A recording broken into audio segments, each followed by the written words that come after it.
England have been performing brilliant. እንግሊዝ በዚህ ውድድር አስደናቂ ብቃት እያሳየች ነው። ከጨዋታ ወደ ጨዋታም እያደጉ መጥተዋል። ባለፈው ሳምንት መጨረሻ ከሜክሲኮ ጋር ያደረጉት ጨዋታ አስገራሚ ነበር።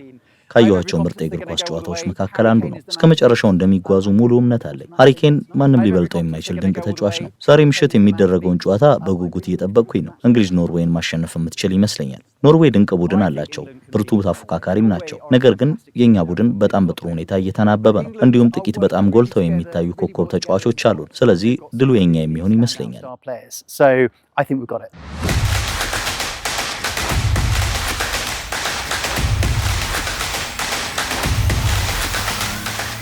So Norway do have a fantastic team. In fact, 7 of their ኖርዌይ በእርግጥም ድንቅ ቡድን አላት።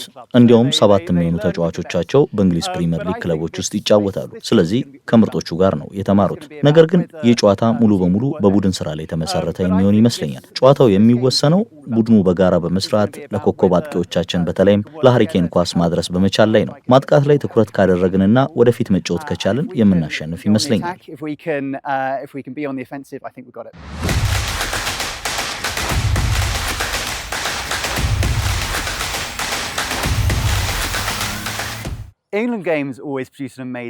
የእንግሊዝ ጨዋታዎች ሁልጊዜም አስደናቂ ድባብ ይፈጥራሉ። በዚህ ዓለም ዋንጫ ወቅት እዚህ ኢትዮጵያ ውስጥ ካስደሰቱኝ ነገሮች አንዱ መላው ዓለም አቀፍ ማህበረሰብ ከኢትዮጵያውያን ጋር በመሆን ይህንን አስደናቂ የስፖርት ክንዋኔዎች በጋራ ማክበሩ ነው። ስለዚህ በዚህ ቅዳሜ ምሽት ከኖርዌይ ኤምባሲ ጋር በጋራ እናሳልፋለን። የእኛ ሰራተኞች ከኢትዮጵያውያን ጓደኞቻችን ጋር በመሆን ጨዋታውን በጋራ በመመልከት አስደሳች ጊዜ ያሳልፋሉ።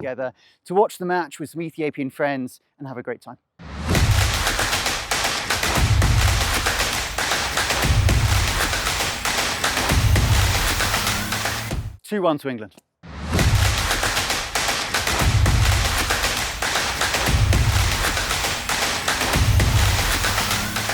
Yes, we're of course incredibly proud of our team having reached the quarterfinal of the World Cup for the first time in our history.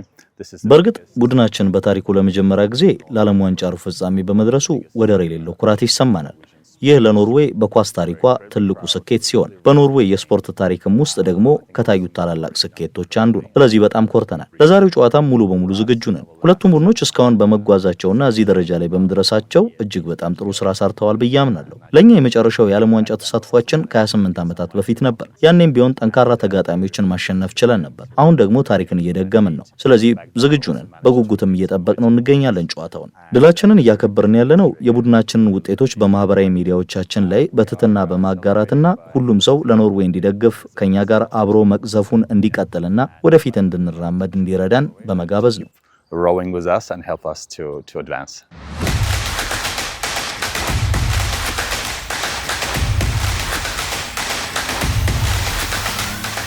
Yes, well, that's of course very difficult. We have a great amount of respect for our opponent, England. It's a tough opponent. ለተጋጣሚያችን እንግሊዝ ትልቅ ክብር አለን። ጠንካራ ተጋጣሚ ናት። እንግሊዝ በፕሪሚየር ሊግ ውስጥ ካሉ ምርጥ ተጫዋቾች መካከል ጥቂቶቹን ይዛለች።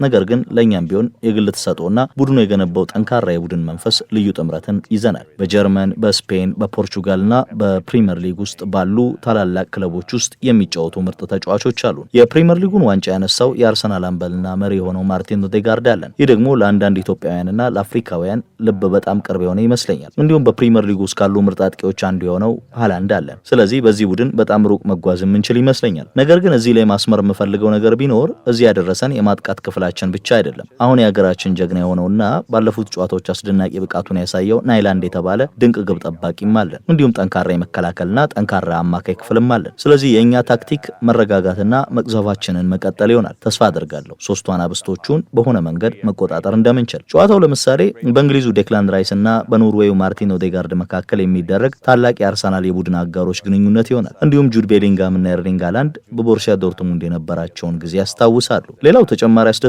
ክፍል ሃሪኬን እና ኤርሊንግ ሃላንድ በዚህ ዓለም ዋንጫ ምርጡ ወይም ከፍተኛ ጎል አስቆጣሪው ማን ነው በሚለው ላይ ሲወዳደሩ ማየት ይሆናል። In terms of who is the best or the most scoring footballer of this World Cup.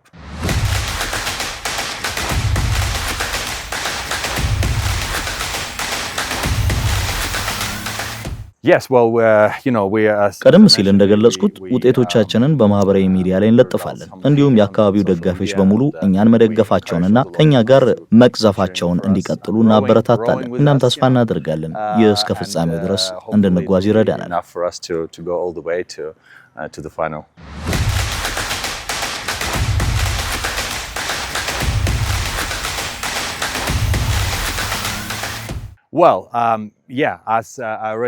ከብሪታንያዊ የሥራ ባልደረባዬ ጋር አስቀድመን እንደተወያየንበት እንግሊዝና ኖርዌይ ለመጨረሻ ጊዜ የተገናኙት በ1981 ነበር። ያኔ ውጤቱ 2-1 በኖርዌይ አሸናፊነት ነበር የተጠናቀቀው። ታሪክ ደግሞ ራሱን የመድገም ዝንባሌ ያለው ይላሉ። ስለዚህ ለቅዳሜ ምሽቱ ጨዋታ የኔ ግምት ይህ ነው፣ 2-1 በኖርዌይ አሸናፊነት ይጠናቀቃል።